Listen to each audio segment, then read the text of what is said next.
So what are they for you, Phyllis?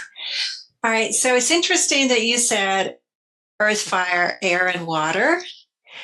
Because in Southern folk medicine, we would say fire and water and air and earth, because the elements are in pairs of opposites. And so the fire, the great initiator, the great catalyst, is not actually an element. So something to think about. We think of it as an element, but in Southern folk medicine, it's not actually an element. It is a process, and it binds or affects all the other elements, which are elements. So water, we can see and touch.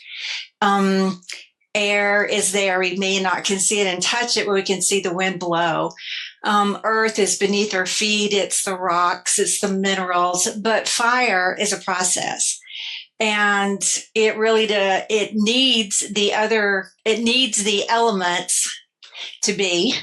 It has to have earth to burn, air to burn, and water for control.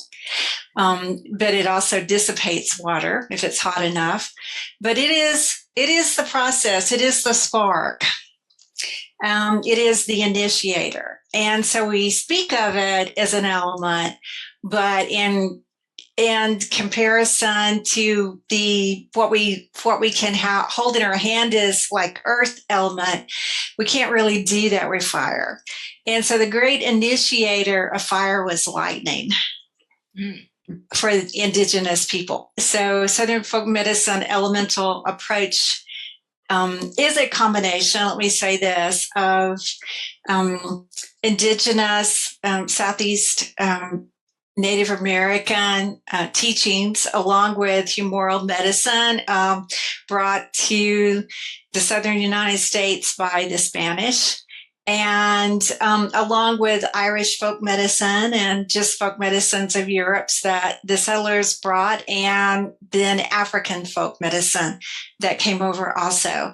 But fire it was a gift, and all the tales and stories. Air is here, water is here, earth is here, but fire is the gift. And it came with the lightning or the thunderbolt. And there are, I'm sure, folk stories in a lot of different cultures about how did we get fire.